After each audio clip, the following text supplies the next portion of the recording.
Going live. Hang on a second. We're coming live, folks. I wanted you to finish before I, because otherwise we'd have to take it down and. Yeah, thank you for that, Rob. All right, you're good. Ready? All right. Let's call this meeting to order. Everybody's here.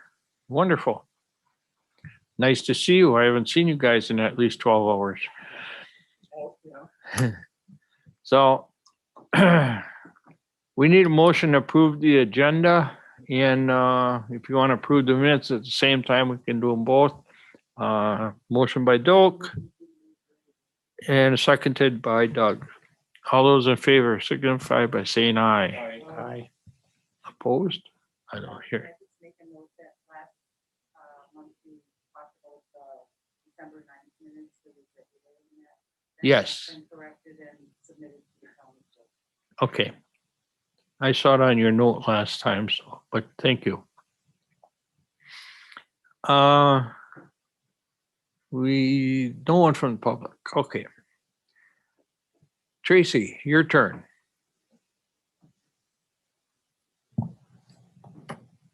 So the first on there is review the 2021 budget to date. Everyone got a copy of that. Did anyone have any questions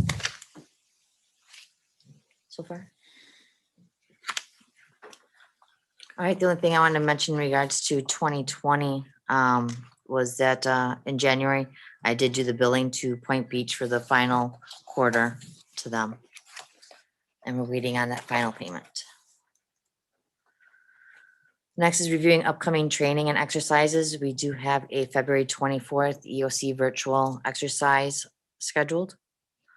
And with the 2021 Point Beach drill and evaluated exercise coming up later in the year, I'm going to be sending out some information about save the date for scheduled training dates. Those people can start to expect on March 1st. Update on sirens. So I got an email yesterday stating that the, I didn't get to open it yet. 1 second.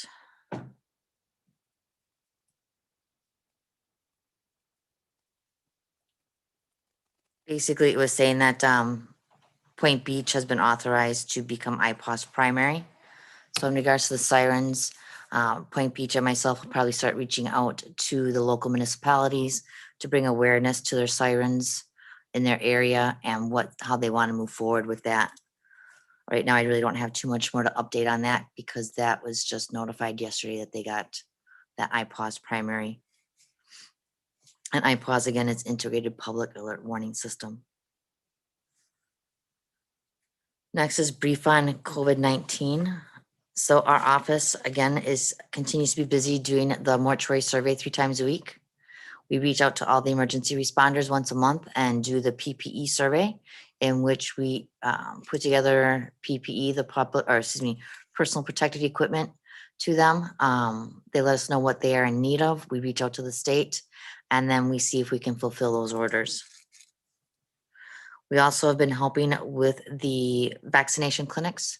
Our office helps with coordinating the volunteers that come in. So those that come in and help sanitize, we schedule those to come in. And with the emergency medical responders that come in, we try to schedule those as well to make sure that we've got coverage during that time. And those we just do for the ones that are held out in Luxembourg.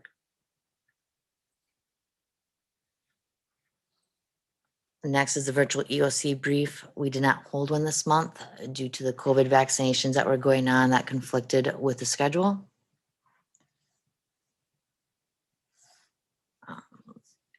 Next on the agenda is our office applied for the Household Hazardous Waste and Agricultural Clean Sweep Grant, along with the Unwanted Prescription Drug Collection Grant. And we have been awarded that. Right now, we're looking at holding them in October of this year. But I need to get, I guess, an approval to accept these grant contracts. So the agricultural one, we are getting just short of $5,000. For the household hazardous waste, it is right around 8,700. That's not including what our match is as a county. For the drug collection, just a little over 3,500. So I just need approval to accept those grants. What's that?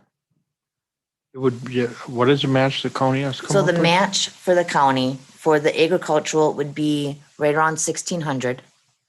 For the household hazardous waste, just under 3,000. For the drug collection, just under 1,200. That would be the match we would have to do. And usually we fulfill the match with individuals donating their time. And then Highway Shop donates the use of their building. Okay. So you need a approval of, what are you recommending? I'm recommending that the committee approve accepting this grant. So that way Okay. then I can submit it back to the state that we are accepting what they have allocated to us. Okay. Do you want to put a dollar number on that grant, or do you just want to say you're approving the grant? So the dollar number is on there. So what the state DAT cap is allotting to Kewaunee County, and they will not go above this amount. So for the agricultural section, they are allotting $4,942.10. And then our match would be $1,647.37. Okay. For the household hazardous section, that's $8,755.20. The match would be $2,918.40. Under the drug, unwanted prescription drug grant amount, we're being allotted $3,568.72. And our match would be $1,189.57. And the way that the county meets those match amounts is those that we get to volunteer to help out, their time, wages, or their volunteer hours go to that. The use of the highway shop, that goes to that, and a number of other things that we can apply to it will. Okay. All right. So if we don't use the whole amount, then we still have to kick in our share. Let's say we only use 3,000 of the egg portion of it. Does the county still have to kick in a portion of it, or does that cover it all then? It would still have to cover a portion. It wouldn't be as high. Right. And the other thing that I'm able to do is, let's just say we collect more under household hazardous waste. Let's just say that instead of 8,700, it was 10,000 that we collected. I can transfer some of that agricultural or some of the drug collection and move that around Oh, to meet Okay. that. All right. Okay. Just no, remember to use your microphone. All right. So we need a motion to accept. I'll make a motion to accept the grant. A second. Motion by Joe, seconded by Doe. Any other questions, comments? Okay, hearing none. All those in favor signify by saying aye. Aye. Opposed? Motion carried. And then the only other things I wanted to mention that we've been doing at our office is currently we have coming into our office items which is called tier 2. So any facilities here in Kewaunee County that have extremely hazardous or hazardous substances at their location are required to submit to the state between April 1st and the end of February what is called their tier 2 report. Once those are received, our office gathers that information, and then we make sure it gets to the appropriate entities here in Kewaunee County, our fire, EMS, law enforcement. So we are working on gathering that information as it comes in. Any facilities that fail to file in the appropriate time, then we have to follow up with, and that's not until the end of February for if anyone did not file and they were supposed to. And then also with these tier 2s that are coming in, we're also working on updating what is called the county-wide plan for Kewaunee County. We do that every year. And some of the information that goes into that plan is these tier 2s and what is called our offsite facilities. Those are facilities that have extremely hazardous substances at. by me making sure this countywide plan gets updated, I believe by the end of March, that will open up the ability for us to apply for their computer and hazmat grant that's issued by the state every year. What, just a question, what is it that you're calling a hazardous substance? Do you have a list of? Yes, there's a long list, and any facility that has a hazardous or extremely hazardous substance at their location should have that on what is called their safety data sheet when they have that substance at their location. We also are able to pull reports every so often to go and see if there's facilities that have hazardous substances that have not notified our office, at which then we could reach out to them to see what they do or don't have at their facility. Okay. Is there a, for businesses or whatever that would have it or have a question, where would they, because if we probably have unsuspecting businesses that have it, where would they find that, that hazardous sheet? So I have a book in my office that if someone had a question, they could contact me and we could work from there. If they have a question, that they could also contact the state. We have an upgrade division in the state that is very helpful. They're very busy this time of year with these tier 2s coming in, but they're more than welcome to call a phone number that is available and leave a message, and someone from the state can get back with them as well. Thank you. You're welcome. Do you have anything else? Oh, that was it. Thank you. Matt, you're up. All right, we'll start with the it's the review of the 2021, but actually what we have provided for us is actually 2020, the very end of 2020. This is what Paul calls it, the December preliminary, sort of the preliminary final. So that's what we have to work with. And the big number that I wanted to get to is if you go to that second page, towards the bottom in bold, you'll see $330,142.59. That is what's listed as our unused balance, our remaining balance in our budget. I did speak with Paul yesterday because it's preliminary. He said probably you're banking on closer to 115,000. So there's a lot of the numbers that haven't been posted yet. So I just want to get clarity as far as what we can expect to actually be our end of year remaining balance. And it's going to be around $115,000 that will be going back into the general fund from the sheriff's department of those combined budgets. So that's kind of how we're closing out 2020. 2021, we haven't seen anything alarming. I mean, we budgeted accordingly. We're only into February. We haven't seen any bills outstanding that are going to create a hiccup. That being said, we've got some things that probably are going to rear their ugly head in 2021 as far as structural issues. It kind of lends to the next topic or one of the future topics about the jail. But there are going to be things that we're going to have to begin to address over there, but we can, I guess, take those on in a different form. But in regards to operating budget for the Kewaunee County Sheriff's Department, we're looking strong. And we'll know more as we go into the upcoming dates. But it kind of, again, lines into overtime. That's always one of our big drivers of the 2021 budget. At least one of the major concerns of our budget is always overtime. So that's item B, and I'll turn that over to Chief Deputy Vaser. Got to get used to that. Good morning, everyone. I handed out the overtime totals for 2021. They're pretty much right in line. It's hard when it's only February to really get any kind of a trend. Things are just developing and we have had the holidays. But in comparing it to other years, we're about the same. Some things that we have going on this year, though, we're 2 down in the jail to start out. And we're going to be hiring those 2 about in the next month, one a couple weeks before the other. And then they're going to have training. So that's another 12 weeks that we're those 2 down. And then we have a third person that's out on military leave that works in the jail. So really we're operating at 3 down right now, which is really the critical point. If somebody goes out on FMLA or for any other reason, something happens in the jail, it becomes overtime. We can't operate that low. We're running basically minimum staff all the time. And that is concerning because in the past when we run minimum staff and we're forcing people to work extra hours regularly. people tend to get stressed out that are working in the jail. And that's when we've historically lost people. They apply elsewhere. But hopefully with the 2 people starting quickly and our 3rd person coming back from military leave in June, hopefully this will be short-lived and we'll be able to get back up to close to full staff sooner than later.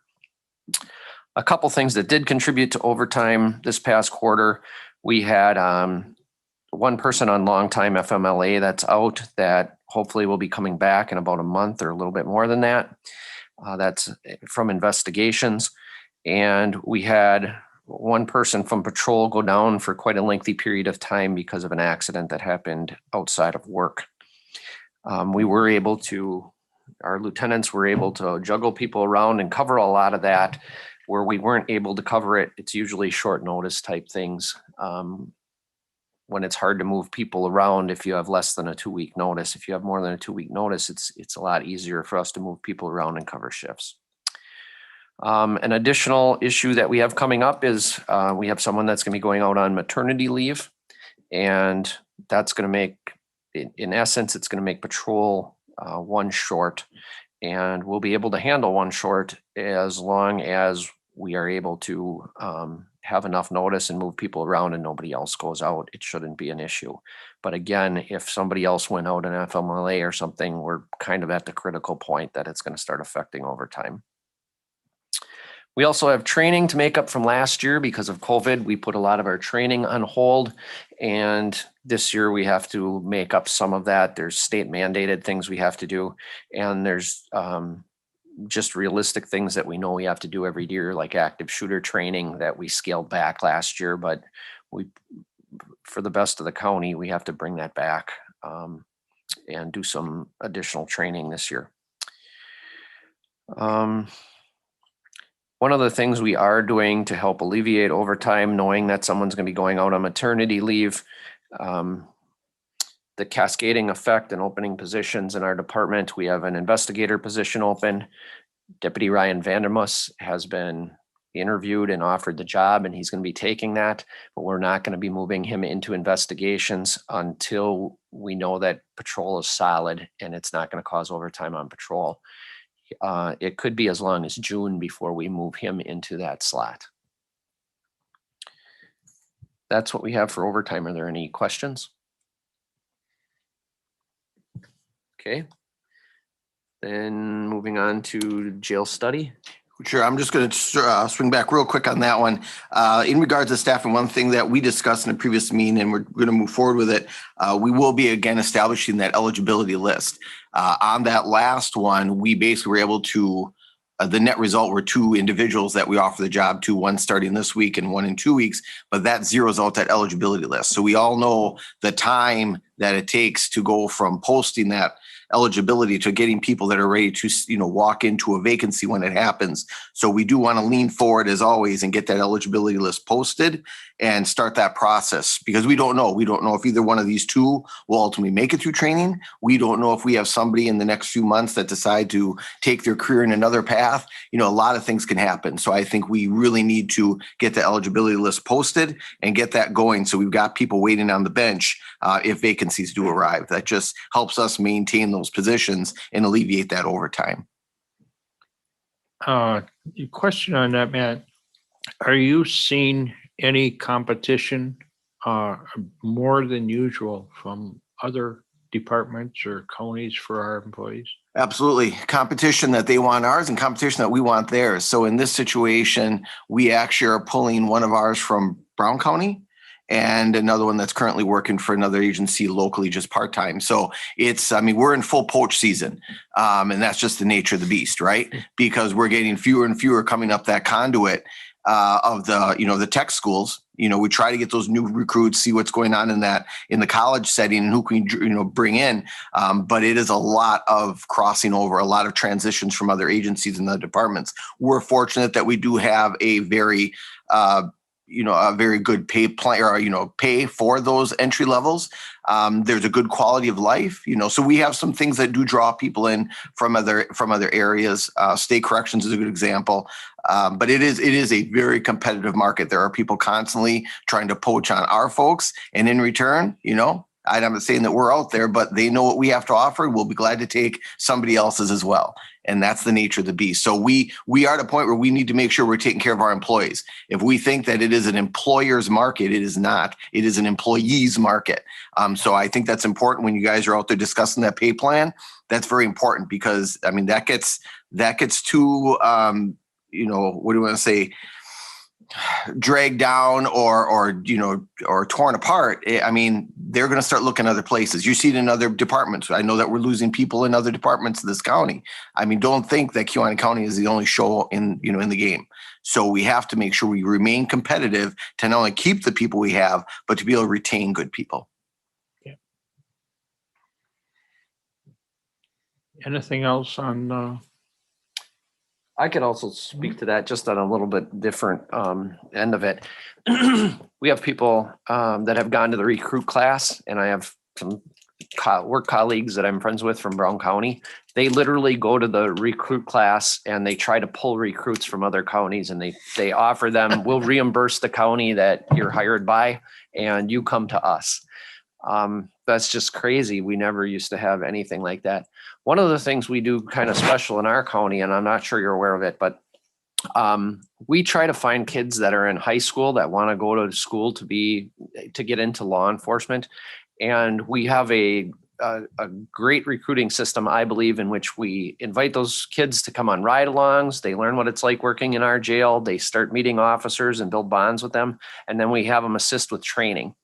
And when we have like active shooter training, they get to be bad guys. Again, they get to work with the officers regularly and they get to know them and they kind of build connections. And we have been pretty lucky recruiting some local individuals that way. Actually all three of our last hires have helped us. And I know NWTC instructors have given a spiel to the students in class that Kewaunee County has the best program around with student ride-alongs and stuff, because we really do include the students in things. And that's our best recruitment class, really, is where we can get local kids that want to work and stay in the county. So we're doing everything we can to recruit what we can. The problem is people just aren't going to school to get into law enforcement anymore. You know, it's not glamorized on TV and stuff like it used to be with cops and that kind of stuff. It's sort of the opposite. We hear bad things all the time about law enforcement. And because of that, a lot of people aren't getting into choosing that for their career. So. okay. Next. I don't know what to say about the next item. You guys heard everything I said last night. I don't know if there's anything I can add to it. So I guess I would rather have this be an open conversation with this group. You were all there. We've got members of this committee who are in support, members of this committee who are not in support. And I think that, we need to regroup. We need to determine where we are in regards to the support for this and where we're heading. We no longer have a consultant. I hope everybody's aware of that. That consultant, Mr. John Kane, provided his deliverables at the end of phase 2. And so there is nothing that is holding that man to us. So we at this point are on our own. And so again, I'll leave it up to this group as far as what they heard last night and what direction they feel this should go. I gave 3 recommendations at the end of the PowerPoint, and I think those are the 3 we need to consider. Joe. Matt, I know you always talked about leaving no stone unturned, and I commend you for that, but it was brought up last night about fixing up the old jail. I'm not saying I agree with that. We never got a price. Anytime I was in business all my life, something broke down, you figured out what it costed to fix that before you went and bought a new one. And if we would have got a price on what it costs to fix that jail, and I'm sure it would have been a big price, people's eyes would have been opened and they would have seen we needed something new, because according to what's stated that's wrong, there's a lot of stuff to fix. And I don't know why the committee didn't look at that. Wouldn't have costed anything to get estimates. Why didn't they look at it? Well, now again, we've got members of the committee here. The big thing is when she mentioned last night, it's not just a matter of a remodel of the jail. The jail is not able to accept the changes that are going to need to be required, right? It's DOC 350. So it's literally, it's not a matter of just remodeling it. This isn't like a house where we just remodel a kitchen. Like Nancy said last night, you do anything substantial. And at that building, they base it on the value of the building, which is very, very minimal. So just about anything we do to it is going to trigger adherence to DOC 350. So at that point in time, we might as well just fire up a bulldozer, level it, and start over. There's no way that that building is capable of possessing those updates. You're talking about having to create day rooms, exercise rooms, programming rooms. So you literally would have to gut the building to create those necessary spaces. And we probably end up with a capacity for housing of 2 because it would eliminate all the it would eliminate all of our housing. So, I mean, logically, and you know, Doak, you can chime in on this, you were there, you know, we all looked at this and said, there's just certain things that we were not going to spin our wheels in. And I know Mr. Wokas said, you know, I want to see prices on it, but it's not even worth the time to get the prices because the building will not accept the DOC 350 regulations. So it's really an exercise in futility to go through all this and get prices on things that can't happen. But then you get the doubters, you can show them the numbers. You can say, this is what we'd have to do. This is what we'd have to get up to the regulations. And this is what it's going to cost. And then we would know. And then people would open their eyes. That, I mean, I don't know what that would look like, but we're going to have to, that's not something I'm going to do. That's going to take, again, some contract. We're going to enter into a contract with somebody to perform that work. And again, is that good stewardship of the taxpayer money to enter in again on another study? Because it's really going to be a specific study of that building and how we're going to comply with DOC 350. So we are going to, this isn't something that, you know, Doug's going to come over with his ruler and his sketchbook and say, okay, let me figure out how we're going to make this work. This is another comprehensive study of that building. And if the county wants to spend the money on it, I'm all in favor of it. Then go ahead and you know, do an RFI, put out a request to have somebody come in and do a study on that. We'll spend $20,000, $30,000, and then we can have those questions answered. I wouldn't waste the time. But again, if the committee wants to expend more money to get an answer to a question that those of us on the committee pretty much arrived at very quickly, then again, I'm stepping back because I think I've said too much. I say too much. And I think it's time for the committee and the county board to take some ownership of this. So another thing, you know, the roof is leaking bad. I understand that. Why wasn't something done sooner? We addressed this 10 years ago. 10 years ago, we put that on for the budget. And they said, well, we don't know if it should really be on the budget. Why don't we go ahead and do an outlay? So, okay, we'll put in a request for the outlay. They said, well, we really don't think that should be outlay. That should be something that's in the budget. We danced around that probably about a decade ago until we just gave up. So at the time, that was a board decision? Yep, that we just danced back and forth with the board until it just got to the point where we were just chasing shadows. So and then at some point in time, after a few years into it, it was like, why put, and I think Chief Deputies made this statement last night, why would you put a 40-year roof on a 5-year building or on a 10-year building? Again, I get that people want answers, and we mulled over a lot of this at the committee level. And again, you can arrive at something fairly logical, you know, without saying, well, we better do a full study of this. No, I think as adults, as leaders in our community, we can take the risky step to say, check that box, right? I don't think that we have to rely on consultants and studies to make every one of our decisions. We're all adults here. We've remodeled homes, we've built homes, we've lived lives. We can look at something and say, that's not logical. But if they want to put a roof on it, again, you know, bring somebody in. The last time we did that over a decade ago, that roof would have been over $100,000. So you want to spend $100,000 on a roof that addresses none of the other deficiencies. It's just keeping water out of the 5-gallon buckets. Again, that's a choice for the board. I think it was 160 when I look back. Yeah. So, I mean, and now I made a call last night to a friend of mine and asked him, I said, if we had to hire a consultant to look at that building, I said, what all could that consultant tell us? One thing he said is you got to go through the DOC 350, okay? Identify all the items that have to be updated. And then put it out for bid. He says, yes, you're going to pay someone $20,000 to $30,000 as a consultant, at least. Now, to get a price on what is it going to cost you, we're talking more dollars. So how much money do we want to keep sticking into consultants? I mean, we've been through 2 phases already. For us to go into phase 3 is really the only option to find out where we're going to be. Step 1 was not an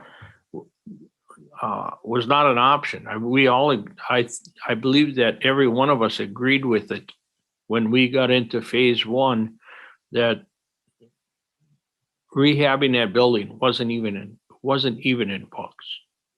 So, I honestly believe we need to go into phase 3. It's just gonna be, we need to have at least 3 more people agree with us, other than those that voted, so.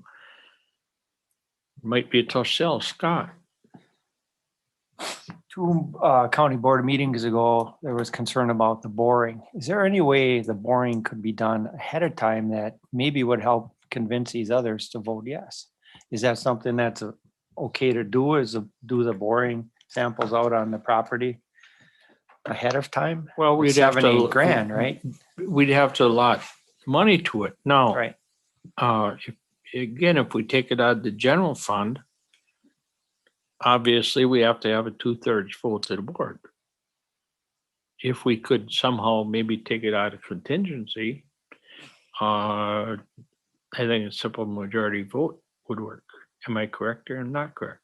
Yes, Supervisor Massler, what could be done, and to kind of answer your question and to indirectly answer Supervisor Yankee's question. Yes, you could, I believe that there would be sufficient funds in the contingency fund to do that. You would need to receive Finance Committee approval to take that money from the contingency fund to perform those services. But I'm going to both answer what I believe is the question is, at least at this point, Supervisor Yankee, I'm not sure that if we did the survey and the soil borings, that would actually answer the question, because I don't believe whether the site is appropriate or not, of which I feel confident that it is, but that notwithstanding, if we were to do the soil borings and the survey and do that work, you're still left with the question of the cost of the building. And I think more than anything, that is probably the number one issue regarding this project. And so we can do that, and I have no problem with doing that. I just don't believe that while that may take one small item off of the table, I think the larger crux of the entire project is the dollar amount of 21 million from a capital side and 1 million from an operating side. And I invite any of the county board supervisors to weigh in on that. I believe that's the crux of the issue, but I don't want to speak for supervisors. That's just the gist or the feeling that I've received from listening to the discussion. I have another question. Go for it. I think, Matt, you said last night that there were 3 members of the committee that are on the board. Is that correct? That voted no? Correct. You had Tom Romden, Doak Baker, and Dan Olson. So could I have input on why, if you sat through all the meetings, what made your decision? Sure. We have time before we go to the referendum. I think we ought to go back, and now that we know the costs, both for we didn't get those final costs for what it actually cost to run, or what it would cost the county to run the jail until December. We have time to go back and look at all the options that we rejected and say, is there anything we can do? Are these the right decisions we made? So my vote no was because I think we were being too hasty and saying, we've done our work. We don't need to look back. Just let's keep plowing ahead. And I truly appreciate that input. I think that was my recommendation as well. I think it is appropriate that we go back to the study committee at this point because of the, again, if we don't have consensus as a committee, And unfortunately, I brought that up to the chair, who didn't appear to have a flavor for that. I didn't feel that, that there was anything more that could come from the committee, any valuable insight or work. So I guess I would recommend members of the board here, please reach out to your chair and advocate that, yes, we do bring this back, reconvene that study committee, and do as Mr. Baker said, let's go over this one more time. I mean, that's not I think that's a great idea. But I think there's somewhat of a feeling of just abandoning everything we've invested so far and just heading off in another tangent. And I think this pipe dream or hope that maybe someday somebody will build it for us. I think Nancy, hopefully laid that to rest last night. We cannot wait for somebody else to do this for us. This is our responsibility, and we need to take this thing by the horn. So thank you, Mr. Baker. I think that is a great recommendation. Doug? I think some of it has to do with how much it's going to cost to do phase 3. There is a lot of people that are holding off. And I don't know, Baker, if you're on that situation too, of spending this money all at this time before we have some of the other questions answered that we could probably answer by ourselves. I just have the feeling that there's a lot of people wanting to know if we're going to spend this money on phase 3. Okay. And me and you, everybody knows that we could spend that money on that and still not build a jail. Right? Okay. We could spend that money and build a jail and tell ourselves, why did we spend that extra money for phase 3 when we could have done a lot of this ourselves, which we know, Matt, you can't do it. You have to have somebody to run the show. And the other thing about that old building, the people on the committee, we were not stupid people. These are very, very intelligent people that were on that committee that were picked. It was from construction people to everyday people to, the sheriff, everybody was involved on it. When you ask about remodeling that building, like I said last night, you're going to start with the roof. For one thing, you don't want to spend $160,000 to rebuild the roof. Well, that's telling you right there, you might also just shut the door because eventually that roof is going to fall in. Okay. That's just one thing that they're talking about. Now they're talking about redoing the whole inside because the hallways are too narrow. Well, you're taking all the walls out on the inside, all of them. How are you supposed to do that on a building like that? The other thing is that, you bring up, and she did, she just made a couple of points. Is the electrical, plumbing, now you basically have to start from zero. Also, if the foundation, they were talking about the foundation was in rough shape. And when all this stuff was brought up to our committee, it doesn't take a scientist to figure out saying this building is not going to work. That's not even starting with the parking or any of that stuff that goes with it. So that's the reason why I made my point last night is why we're not going down that road. If I was 70 years old, I'm going to tell people, I don't want that jail because I only have so long to pay for my taxes. I want my taxes to go up.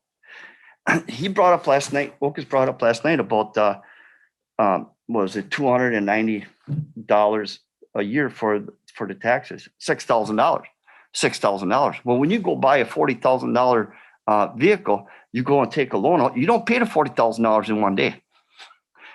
So you make your payment what you can afford. So I don't know where he was going with that, or was it Pastor Olson? Pastor Olson. Yeah, was saying that. I didn't get the point because you start looking at some of the younger people on the board, such as I and some of the other ones, and what are we going to do? It's going to come down to either you have this building or you shut it down because that building ain't going to work. And some of the older people said, well, yeah, shut it down. We don't need it. Well, if that's your opinion, I mean, I don't see how that's going to go in our future. But If we look at that option also, and that is not an option. you're absolutely right. I mean, that's why we all looked at all this stuff. But again, to Doak's point, I think that with a lot of these questions still kind of surfacing, and not necessarily even within the committee, but as is stated, even within the committee, And we open that up to every member of the county board. These are open meetings. So let's go ahead and reconvene it. And those people that have these questions, invest the time. You know, I've been spending 6 years that we've been going around doing studies, doing outreach, been writing weekly articles, going on the radio, going to nonprofits, speaking engagements. I mean, there comes a point in time where members of the county board need to make investments in their time to get up to speed. This isn't something that can be spoon fed. It's just, there's too much. It's too overwhelming. And so there's going to have to be that investment. So I think we, if possible, make that request to bring it back into committee and then invite everybody from that county board, whoever wants to, go ahead and see what we see. You know, here's all the documents, and we provide with booklets at every phase, PowerPoints. I mean, we've got enough information to nausea, but you know, it's what we do with it. If we're not doing anything with all this information and then all of a sudden asking questions in the ninth inning, that gets very frustrating. So, you know, that really is where it ended last night, was with those three options. And I think everyone here agrees, you know, maybe we need to again revisit it, since we did come back with that revised option 7, that refined option 7. Let's go over that one more time, look at it. You know, the question last night from Ms. Kroll was a good question, but again, it showed the, you know, the understanding or the need to understand where we are in staffing now. So this project is not the motivator or the impetus to have to increase all the staffing. This should have happened decades ago. So when you look at any other county that built a new jail and they say, well, how come they didn't have to increase their staffing? Well, because they were already legitimately staffing their current facility. So it's the fact that we've been illegitimately staffing it for so many years, and this is part of the process. So it's a tough thing. It's a tough Band-Aid to peel off all at once, but that's the nature of the beast. So again, but people have to invest time to be aware of the historical perspective, where we've been, where we are, and where we need to go.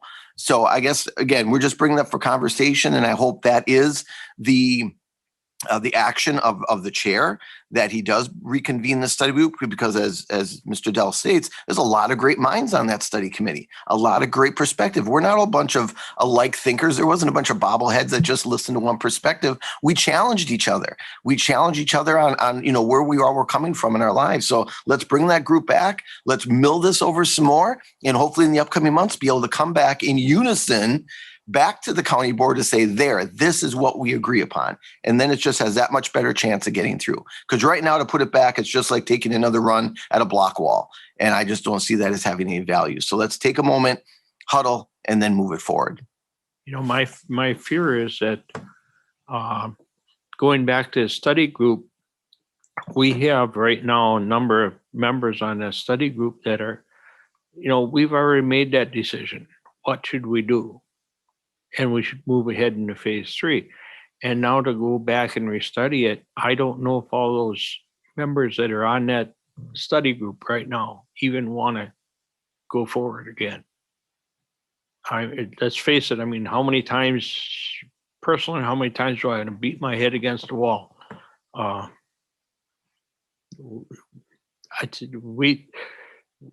We spent the last 2 years, well, since 2000, basically started in 2017, and John Pavlich said it pretty much, that, you know, we made a decision based on all the information that we were able to accumulate, and to revisit that information and keep, to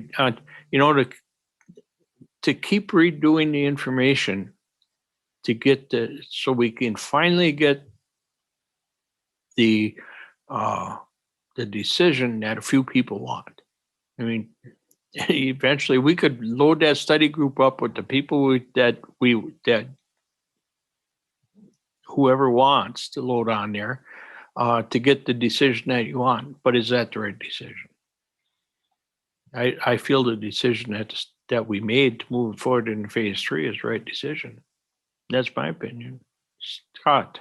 One thing that I'm not impressed with is the cost. 4% cost for construction goes up every year. That's $800,000 the first year and 800,000 and 1.2 million in next year, and waiting for that. My question, Scott, here is, how soon can you take another vote on this? I heard last night you can't vote on it for another year.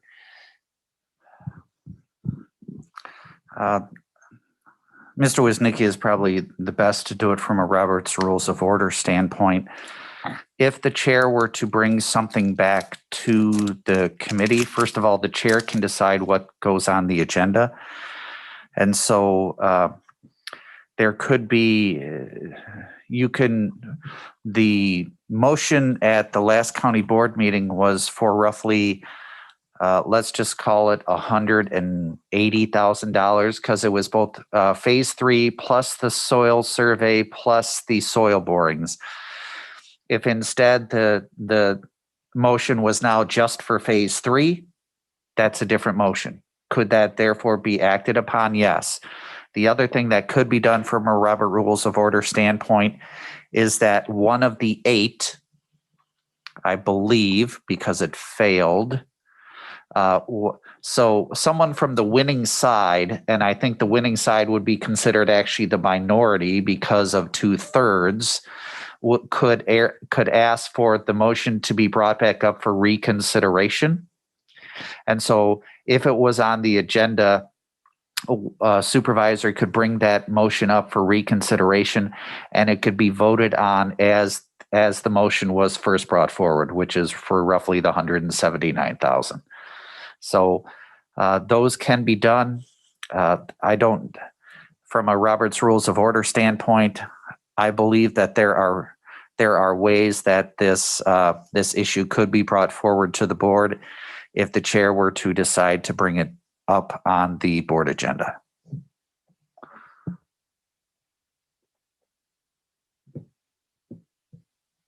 John? Yes. John? Doug, you hit the nail on the head when you were talking before, because the reason I voted no, it was not because we don't need a new jail. It's because I felt if we spend $179,000 and it fails, taxpayers are out that money again, just like it was last time. And I think, Scott, last night we received this projection of what it would cost for a taxpayer. I mean, that's something we should have saw sooner, because it tells you a lot of information there. People ask that question all the time. What's it going to cost me? Here it is. You know, Actually, that projection came out in March. I'm going to push back ever so slightly, Supervisor Lucas, is that item that you see on that piece of paper that had come from the finance director, that had been out months prior. And I'm not sure who therefore may have seen it, may not have seen it, but I know that it was given out at least to finance committee, to jail study committee. I'm unsure specifically, I could go back and check my records whether it had been emailed to the board as a whole, but the item had been put out months prior. And that's no way, and that's just a slight pushback. I'm not making any accusations whatsoever. well, maybe it was. I never saw it before. Maybe it was out there and I did not see it. And I thank you for putting it out there, because it tells you a lot. Absolutely. And that's where, and again, here's the difficult part. And again, I'm not going to speak for it one way or the other. I'm just going to throw out different views or perspective. So if you look at that item and you see $290 for a $200,000 home. So let's just for simplicity's sake, call that $300 a year. So $300 a year to some people is a lot of money. And part of it is that if I ask you to write out a check for $300 right now, that's going to hurt a lot more than if I ask you to do a check for $25 a month, because $25 a month is $300 a year. And so therefore, the question that some folks may want to ask, and again, I am not, what's the right word? I am not saying that therefore $300 to some folks is significant. But for some folks, if you were to say, could you sacrifice $25 a month for something, if it's something they believe in, I believe that most people would be willing to do that and would be able to do that. Then it comes down to the question is, and this is the tougher part as always, is we're spending millions of dollars for a building to house people that have made bad life choices. And so there is always that difficulty, because the thought is these people made their beds in making these bad choices. Why should I spend any extra money to coddle them, which I'll be honest, jail cells are not luxurious in any respect, but that's neither the point. The point is that taxpayers are having to spend millions of dollars for such a facility. So that also gets to be very difficult. But the perspectives are, again, if you look at $300 a year for 20 years, that's $6,000. Yes, that the multiplication there works. Absolutely. Is it $300 a year? Yes. Is it $25 a month? Yes. Is it less than $1 a day? Yes. Slice and dice the numbers however you want. The big question comes down to, for you as elected officials, is what's our responsibility from a county standpoint, not necessarily, while to a certain degree, to those inmates that have to therefore be housed in that facility, but also what is our responsibility as elected officials for the services that we are kind of required to provide our citizens, whether they're model citizens or they're not so model citizens. And I can't answer that question for you because I don't sit in your seat. Only you guys can do that.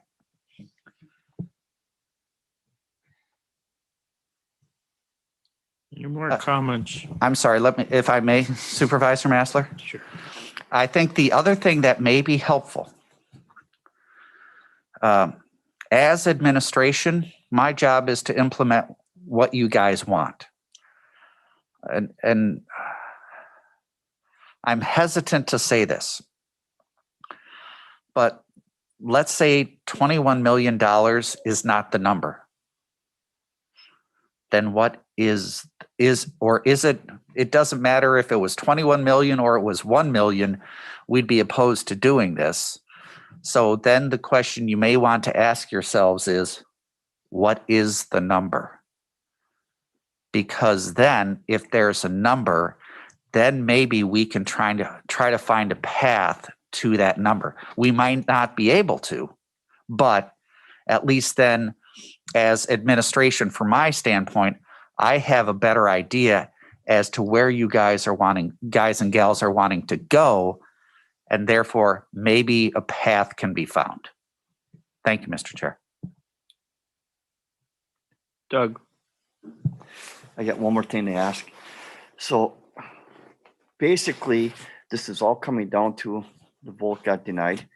And I would like to know, as us, what are we supposed to do sitting here waiting? Are we supposed to bring this back up? I mean, we should bring this back up. We have to decide if we want to move forward and look into this a little deeper, or we have to take care of the old jail. Am I right? I'm going to, just for a second, if I may, Sheriff, if I may intervene. I think the biggest thing from an administration standpoint, if I were to ask a request of this committee, is to survey your fellow colleagues and find out specifically what are the issues. Is it the cost? Is it the philosophy of a jail, period? What are those things? Because if we have a better idea as to what specifically the concerns are, then we again can try to find a path that addresses most of those concerns. We may not be able to address all of them, but maybe we can address enough of them that there is more widespread support as to possibly moving forward. If the thought is, it doesn't matter philosophically, we are just not here about constructing a new facility, well, then we know what the answer is, and we do not have to have this emotional type of discussion where if we're just not there as a board, then okay, we know that. Let's set it aside for now and maybe have to bring it up at a different time. The last thing we'd want to do is, if the board is not there, then to continue to have these conversations and the emotion and the debate and the discussion and the conflict, which isn't going to move us forward, because then that doesn't gain us anything. all it does is continue to have conflict.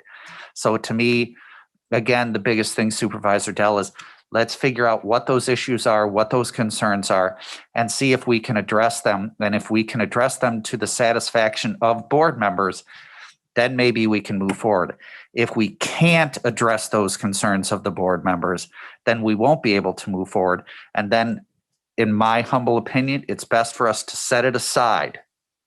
Because if we're not going to move forward, continuing to argue about it gets us nowhere. I'm sorry, Sheriff. Well, and the only reason why I say that is we can't do nothing. Say if we wanted to build this building, like we had this vote, everybody said, yeah, we're going to go into this phase 3. The sad part is, the very, very sad part is that the cost of living is going to keep going up each year, and the building is going to get cost more, and we can't build or do anything until another 4 years anyway, before basically. And I just don't understand. If we're on 4-year hold, if we can't sell it now, how are you going to sell it in 4 years? And then what are we going to do with that old building? If it was brought up that some people don't want to spend that money for phase 3 at this time, I don't know why, because we're sitting at that point. You almost have to find out what the reasoning is. If you can maybe change 6 people's minds, because you would look into it a little bit farther, and we would be back on track again, or else when would we be on track?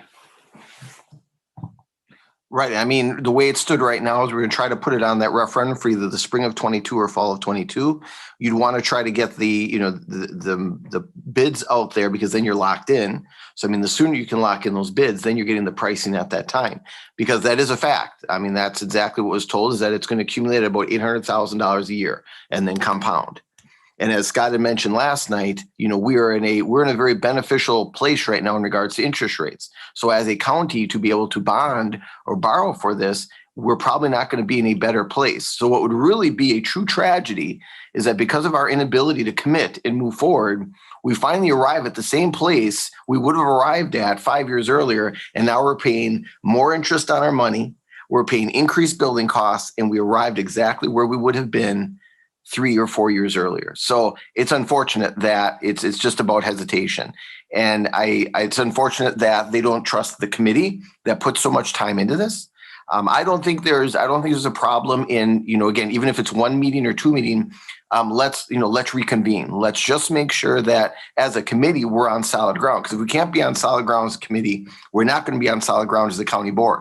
And if we're not on solid ground as the county board, there is no way we're going to get this out to the community and be on solid ground as a community. So we have to build this foundation step by step. And the first step is that committee. I think that we've got to circle back, even if it's 1 meeting, answer the questions, and maybe come out of there with another recommendation to say, yes, we either are restating the recommendation we already made, or we're making another recommendation.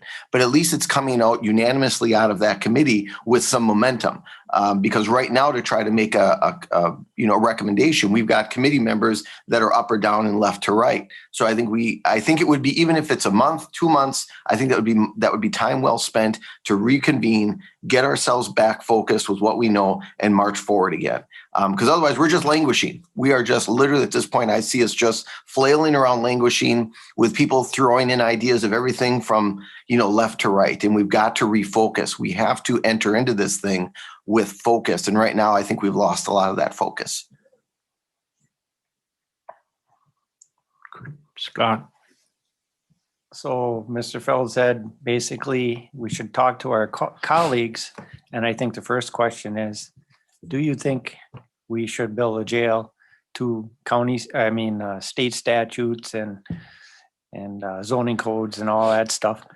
And then ask them why they don't want to move forward with step 3? Supervisor Yankee, I want to be very careful about what I tell supervisors to tell their colleagues. I don't think that is really my place. So how you word it or how you bring that up, I think from an administrative standpoint, the the big questions for us to provide some guidance is, one, is there a feeling that a new facility is warranted? And I think where Supervisor Baker and Supervisor Wokus had talked about, well, can we fix the current facility without tripping the wire of now having to meet the new codes? I think that's a fair assessment to have. So in that respect, if we find out that we cannot rehab the current facility without bringing in the new codes, do you believe a new facility is warranted? And then from there, okay, if a new facility is warranted, right now the estimated cost just for the housing pod and support services is roughly 21 million. Is that an issue? And then I'm going to assume that there might be an issue regarding the operating costs, because from the capital costs in the bigger picture are the least cost in the long run. It's the staffing. So what questions do you have from the building standpoint? What questions do you have from the staffing standpoint?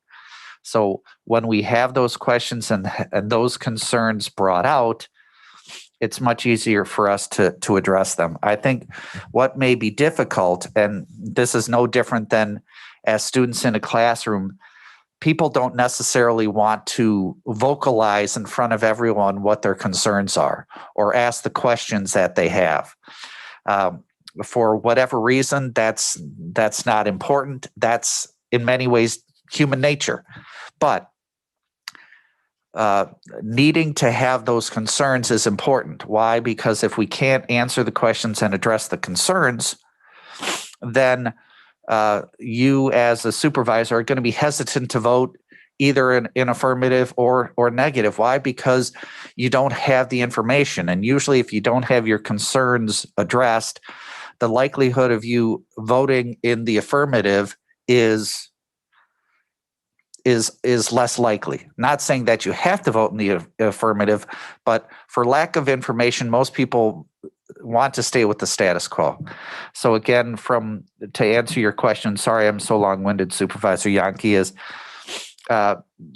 you want to ask your colleagues first, do you believe that the facility is needed? If you believe the facility is needed, what are your concerns from a capital standpoint? What are your concerns from a staffing standpoint? And those are probably the biggest ones that would need to be answered. And if it's price, then let's touch base about price. If it's because it's 7 new staff, well, then let's address the 7 new staff. If it's that we have 82 beds, well, then it's not really 82 beds to begin with. That's what it eventually expands out to. But again, those questions can be answered, because you may have some folks that are thinking that if we build a new jail, that we'll have 80 beds open from day one. And again, we can tell you that that's not the case, because next week we don't need 82 beds. The 82 beds is for 20 years out. And that's why we're building for the future, and it can be expanded as that jail population more than likely will grow.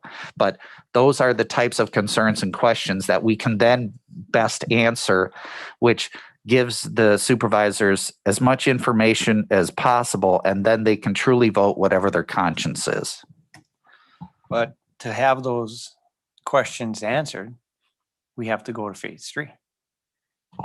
For some of them, yes. For others, the part is we need to know what the concerns are. So with some of it, we may not be able to, if we know what the concerns are, we have a better chance of addressing them. And we may be able to say, you know what, at phase, we can only give you a rough projection as opposed to a better accurate number before going to phase 3. But the most important part is we know what the questions are. We know what the concerns are. They're out on the table. Right now, we kind of think we know what those concerns are, but we're not absolutely sure if those are all of the concerns. And we've spent $140,000? $127,700. Let's call it 130. Okay. We don't want to spend the money for the next phase, but yet we've got all this money and we, you know.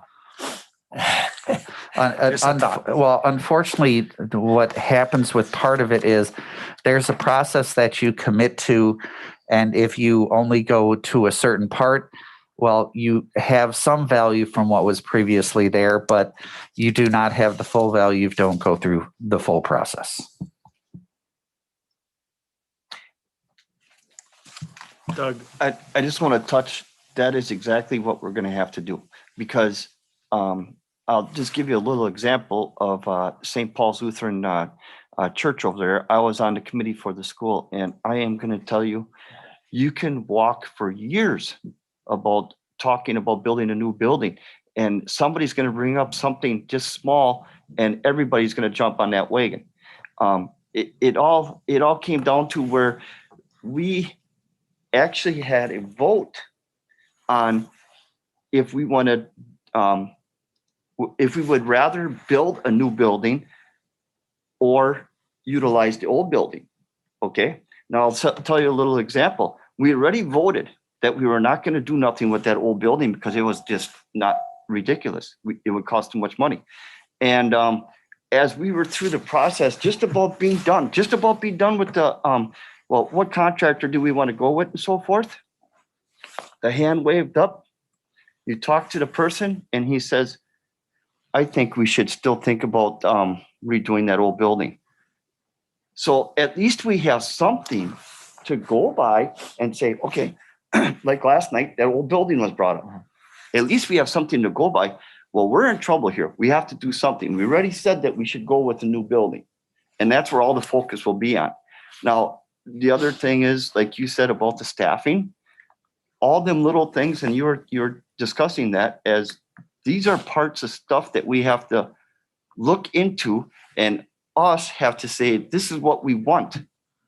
But if we don't say that we're not going to do nothing with that old building, or everybody's going to still have in their mind that we should look at that old building and the old site.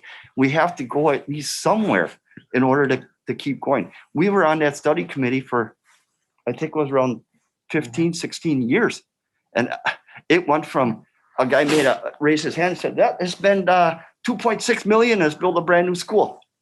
Then we had to go back and vote that down and say, well, we can build a brand new school across the road here for 360,000. Then it was brought up and said, we can't afford 360,000. It was paid after it was all done and said, we paid it off in 2 years. Unbelievable. And Supervisor Dell, and you bring up a good point, and I'm going to talk out both sides of my mouth here, is what is being asked of the board is to make a decision that is not enjoyable. You're asking to spend tens of millions of dollars for a new facility. So in that respect, that's not an enviable position. That's why you guys get paid the big bucks. In that same respect, you're asked to make a decision where all the answers we can't give you definitively because we're talking about the future. So in that respect, it's very difficult to do that as well, because now you're asked to kind of speculate or fortune tell as to how the future may go. So all of those are difficult. Now to do the other side, there's also the question, because there's nothing better than a Monday morning quarterback because they're always right, is now if something doesn't go the way it was planned, you'll be criticized for it, which again makes it difficult for you to make a decision. But last but not least is you don't want to, and I think this is where some supervisors are, and I completely respect it, is they want to make sure that all options have been viewed. Can we do something with the current building and only spend $5 million as opposed to $20 million? Let's say that the building codes had no basis in this whatsoever, and that we could rehab the current building for $5 million. Okay. The question still then is brought to you is the current capacity of the jail enough? because we know from an average daily population that 22 cells, even if we were to do the 100% utilization of cells, 100% of the cells does not cover our average daily population. So then as a county, we still have to ask ourselves, is the current facility enough, even if we could rehab it and meet all of the building codes? And at least from the current data that it shows, no, it's not sufficient. So I understand the difficulty.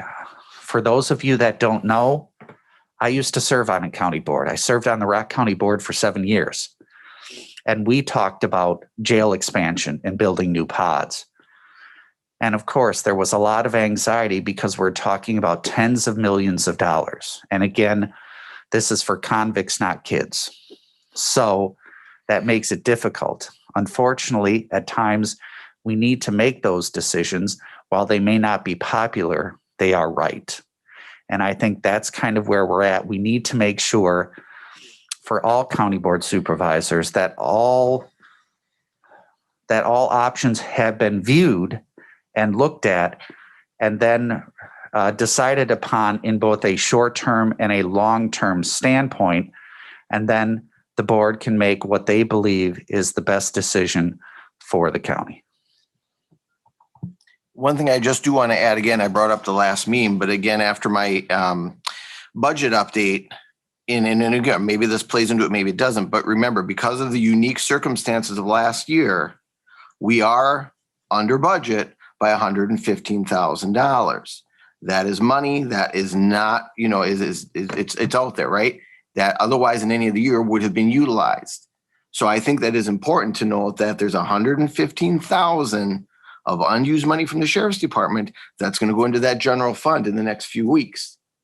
I mean, if we want to look at it that way. So it's not like we're depleting down that general fund. We are actually putting back into it $115,000 from the sheriff's department. So now you're talking about just drawing out maybe what, $55,000 out of the general fund that was existing. So just throwing that out there as far as that inks, but I don't feel this is a way we can move forward without phase 3.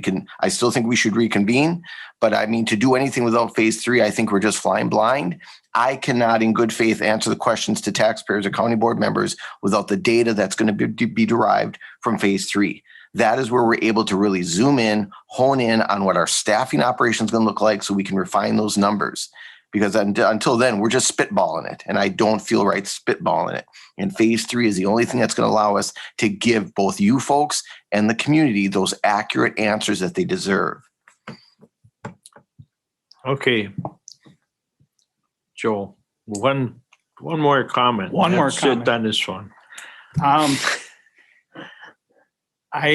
If I could vote affirmative on that vote, if I knew there was community support right now, from being out there talking to people, that's why I voted no, because I don't see the community support right now. And that's why I don't want to spend $179,000 right now, because yes, we need the jail. I agree, 100%.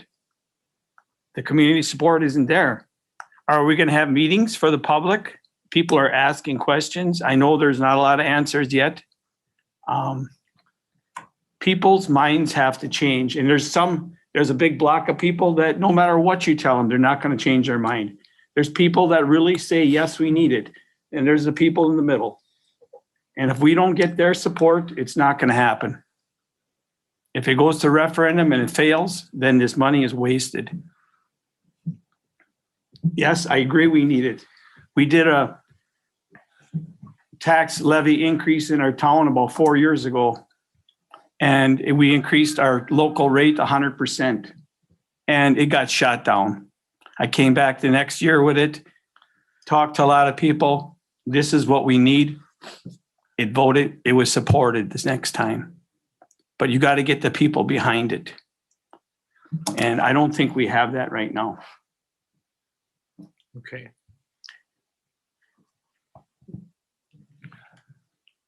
All right, Joel. I just want to give my perspective quick. I also agree that the jail is needed. I don't know what the exact configuration would be, but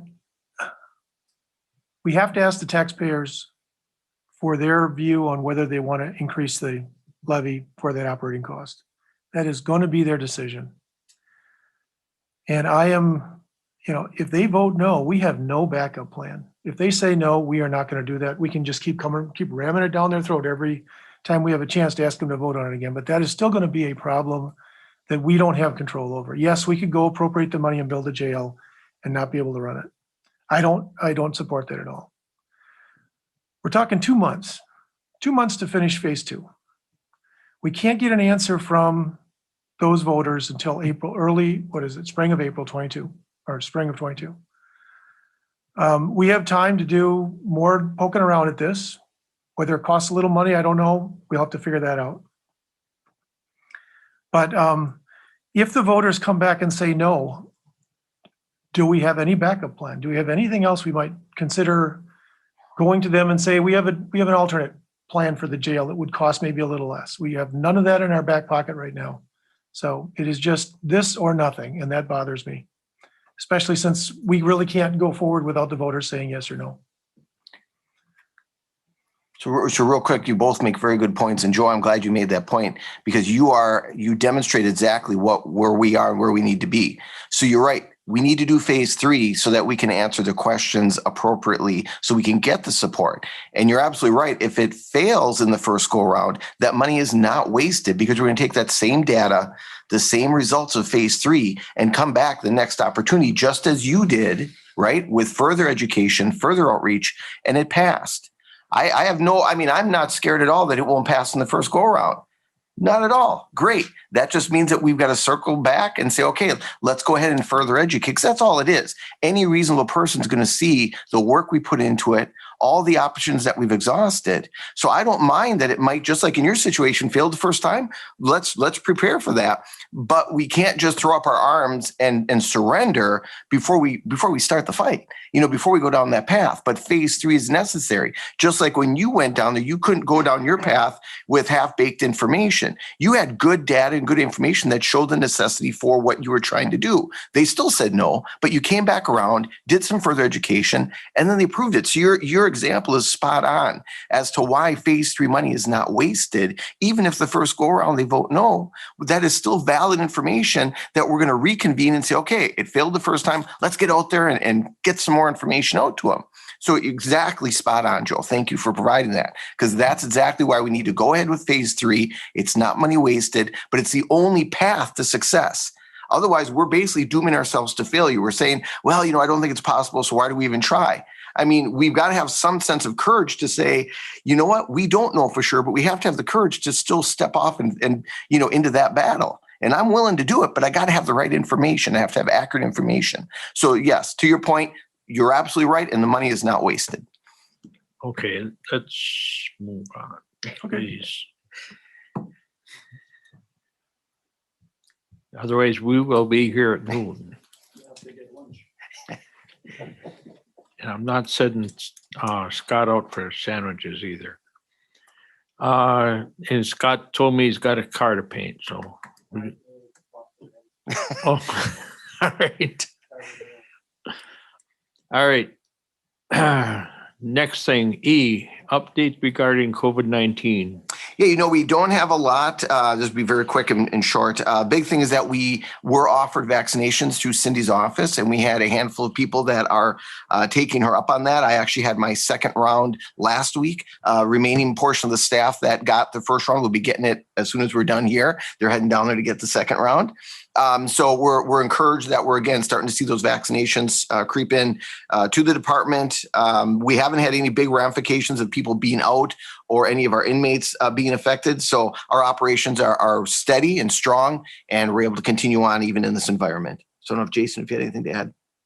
You pretty much covered it, Matt. We're at a pretty good point, I feel, at the sheriff's department where enough people have had it and probably won't get it again, have immunity, and people who have the virus shot, that I feel pretty confident we're going to be able to fill shifts even if we did have a major outbreak within the department.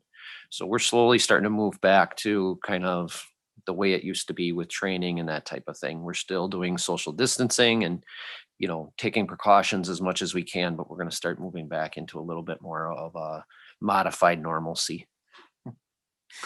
I like them modified normals. That's a new one. Okay. Discussion regarding the importance of video. Yeah, so we just wanted to give you an opportunity. We've had some instances come up recently where the community has asked questions about, a traffic stop or an incident. And just to share with you the value of those in-squad cameras, the video and the audio. So I'm going to turn that over again to Chief Deputy Vaser, just to share with you the values. For the investment we make every year, we're really starting to see that pay dividends in how we're able to go back to the community and show them what we do and why we do it and how we do it firsthand. I was able to sit down with a mother and a dad who had questions about a traffic stop. And there we were able to show them, okay, here's Junior, here's how this played out. And they're like, wow, that's not the way, we thought it went. So it really is, it's a great resource. But I'll let Jason speak to that. So our cameras on our squad cars, we are upgrading whenever we upgrade a squad car. And we have, I think, one of the best camera systems out there. And they really have paid dividends recently. We had a use of force complaint. And like Matt said, we had some parents that were concerned. And these new cameras just have so much more ability. They videotape the back seat. They videotape 2 cameras out the front, and one of them covers 180 degrees. So from side to side and forward. And we know from our officer involved shooting that we had that was completely caught on videotape.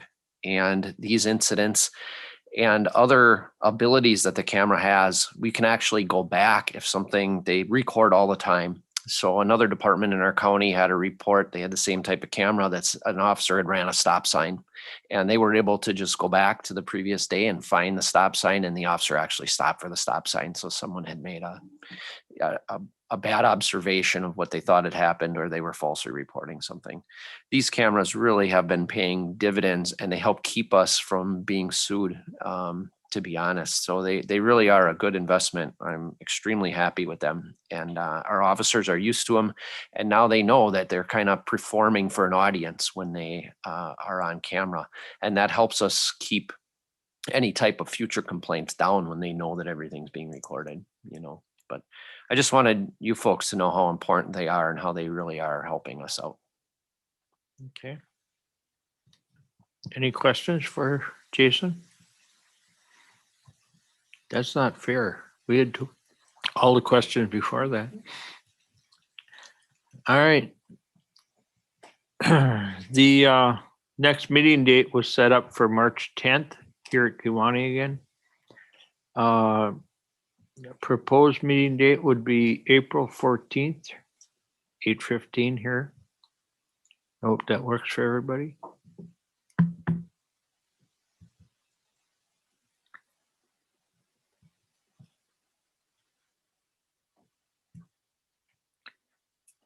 All right.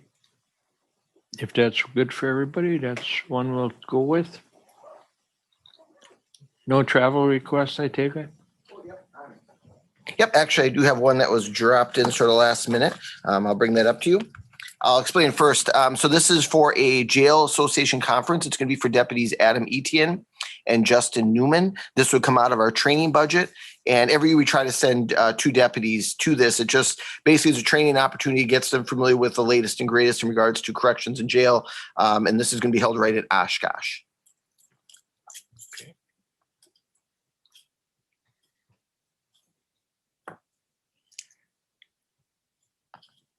Comments. I want to thank everybody for attending last night. I want to thank everybody for your opinions today. And I urge you to talk to the public as much as you can, get opinions from them. And what we'll do is I will be talking to Chairman Dan, and I'm sure that Matt will, as well as Scott. And we're going to see what we can do to move this forward. And of course, Matt, a lot of it, you've got the ear of the media, if you want to call it the media, what we call a newspaper. And that's maybe something that you can slip into some of your articles. But I honestly believe that we need to we need to talk to the public. We, we have to sell what we're gonna do. And it's, unfortunately, we only have some numbers now that are preliminary numbers and may not be the numbers that we eventually settle on. Because the longer it goes, the higher the number gets. So with that being said, we'll see everybody in March. Sure, why not? Just in April, everybody in the towns, they all have their annual meetings in, I know people aren't attending meetings, but annual meetings in the past, not last year, but other years, we always had a good attendance. And for maybe Matt or somebody to outreach at some of these meetings, I think it would do some good. So, and them are all coming the third week of April. Are all the meetings on the same night? Some of them are, some of them aren't. I know there's 3 or 4 towns that have them the same night, but some towns spread them out. Okay. So I don't know how the attendance is going to be this year, but in the past, we've had a lot of good discussion. Okay. Is your town doing the in-person meetings? Yes, we are. You are. Mhm. How about yours, Scott? You guys, you're doing in person? Okay. I know some of them are still on Zoom. I personally am a hater of Zoom, but okay. Well, and I'll go anywhere, travel anywhere, please notify me. I don't know when the meetings are. I can't read minds. Please reach out to me. And when you are having those conversations, please have people reach out to me. I've got a cell phone. I don't mind taking a call at 1 a.m. Okay. But what's happening a lot is people are trying to banter questions that they don't have answers to. Please send them in my direction. I will attend any meeting, go anywhere. I've been vaccinated, so I'm totally comfortable in any room with anybody. Just reach out to me and I'll be there myself. Scott Feld has also offered we can go out there and answer questions, whether it relates to finance or operations. We'll do what it takes. I will never say no to anyone, but I got to be asked. I can't read minds. Okay. Jason, how's first month going?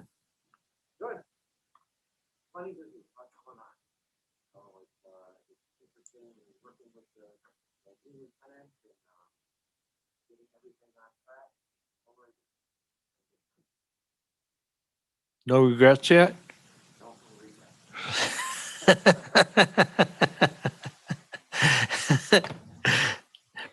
Okay. All right. Anything else? If nothing else, I'd entertain a motion to adjourn. By Doug, seconded by Joe. All those in favor, signify by saying aye. Aye. And I'll even say aye. All right.